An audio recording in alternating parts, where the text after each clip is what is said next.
मीनू के साथ एक दिन गोपी स्कूल से रोता हुआ लौटता है। जहां बंगले के गार्डन में पापा काम कर रहे थे, उसे रोता हुआ देख पापा टेंशन में आ जाते हैं। क्या हुआ बेटे? अरे क्या हुआ बेटे, कुछ बताओगे? पापा, आज स्कूल में टीचर ने इसे मुर्गा बना दिया। क्यों? अरे तुमने ऐसा क्या किया? मैंने कुछ नहीं किया पापा, फिर भी उन्होंने मुझे मुर्गा बना दिया। है? ऐसे कैसे? पापा, टीचर ने जो जो करने को कहा था सब भैया ने किया। मैं समझा नहीं। मैं समझाता हूँ पापा। टीचर ने डिक्टेशन कंपटीशन के बारे में बताया। मेरी हैंडराइटिंग तो अच्छी है ही, मैं डिक्टेशन कंपटीशन की तैयारी में लग गया, तभी ड्राइंग कंपटीशन आ गया। ओह, फिर क्या, मेरा तो ड्राइंग देखा है आपने, कितना अच्छा है। सिर्फ नाक बनाने में थोड़ी तकलीफ होती है। मैं नाक बनाने की ड्राइंग प्रैक्टिस में लग गया, तभी रनिंग कंपटीशन आ गया। तो मैंने सोचा रनिंग की प्रैक्टिस करना बहुत आसान है, मैं उसकी तैयारी में लग गया। यहाँ तक कि मैं रनिंग करता हुआ स्कूल जाता, रनिंग करता हुआ स्कूल से घर आता। रिसेस में भी मैं रनिंग करते हुए सूसू करने जाता। इतनी प्रैक्टिस कर रहा था कि निशानेबाजी का कंपटीशन आ गया। ओह, यानी और एक कंपटीशन? हाँ पापा, और आपने तो देखा है, टेरिफिक निशाना लेते हुए मैं गिल्ली मारता हूँ। थोड़ी प्रैक्टिस करके मैं कंपटीशन जीत सकता था। मैंने उसकी प्रैक्टिस शुरू कर दी। Very good.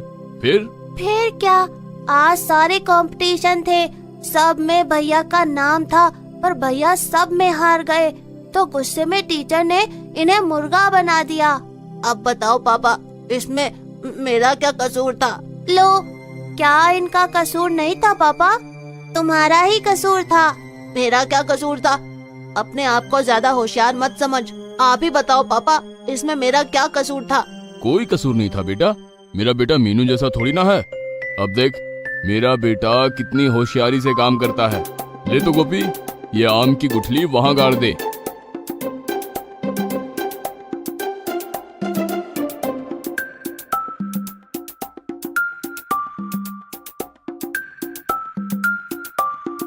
Very good. चलो अब फ्रेश होकर नाश्ता कर लेते हैं। तुम्हारी मम्मी ने बहुत ही अच्छी डिश बनाई है तुम्हारे पसंद की। और वे जाकर फ्रेश होकर डाइनिंग टेबल पर बैठकर भर पेट नाश्ता करते हैं। नाश्ता करने के बाद सभी उठते हैं तो पापा कहते हैं, गोपी बेटा, तुमने गार्डन में गुठली गाड़ी थी, जाओ देख कर आओ उसमें आम निकला या नहीं। पापा, इतनी जल्दी आम कहाँ से निकलेगा? अभी कुछ देर पहले ही तो हमने गुठली गाड़ी थी।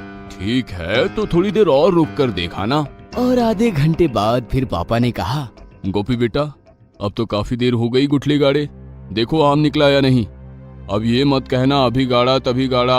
हाँ, गाड़ने को तो काफी देर हो गया है, जाओ देख कर आओ।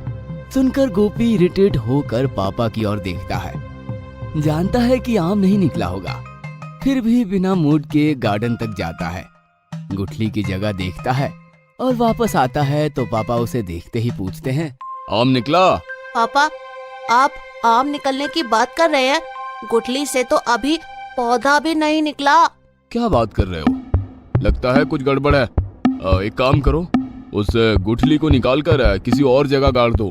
पापा की बात सुनकर गोपी को गुस्सा बहुत आता है, पर वो कुछ कहता नहीं है। जाकर गुठली निकालता है और उसे कुछ दूरी पर गाड़ देता है।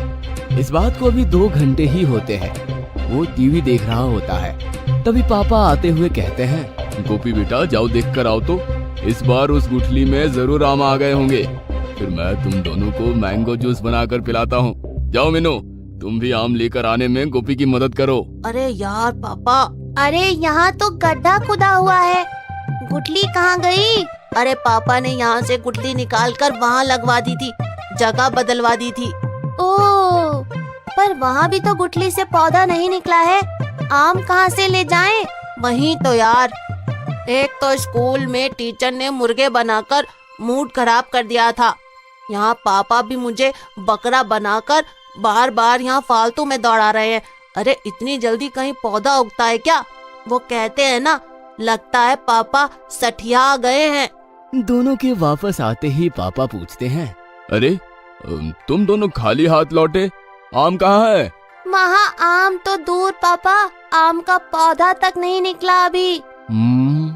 कमाल है, गुठली की जगह बदलने के बाद भी अभी तक आम का पौधा नहीं निकला। एक काम करते हैं, गुठली की जगह नहीं, इस बार गुठली ही बदलकर नई गुठली गाड़ देते हैं। फटाक से पौधा भी निकलेगा और आम भी होगा। ये सुनकर इस बार गोपी अपना आपा खो देता है। चिढ़कर गुस्से में कहता है, ओफो पापा, अब कैसी बात कर रहे हैं? इतने बड़े हो गए हैं फिर भी आपको ये पता नहीं है कि कोई भी बीज गुठली डालने के बाद उसमें पौधा फिर फल निकलने में टाइम लगता है।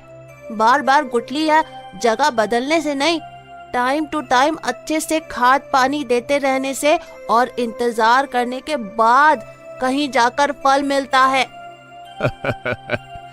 बेटे, यही तो मैं तुम्हें समझाना चाहता था। तुम कोई कंपटीशन की तैयारी शुरू करते हो, फिर तुरंत सोचते हो इसमें फायदा नहीं है, चलो दूसरे की तैयारी करते हैं। उसके कंपटीशन का इंतजार भी नहीं करते हो कि तीसरे की तैयारी करने लगते हो, जबकि तुम्हें चाहिए कि किसी एक पर मेहनत करके उसके कंपटीशन होने का इंतजार करो, फिर देखो कैसे उसमें सक्सेसफुल मिलता है या नहीं। अब बताओ, इसमें किसकी गलती थी, तुम्हारी या टीचर की? सॉरी पापा, मैं समझ गया, इसमें मेरी ही गलती थी। हम बच्चे हो या बड़े, उन्हें अपने काम पर पूरा फोकस होकर उसे टाइम देकर इंतजार करना चाहिए। हमें सफलता जरूर मिलती है।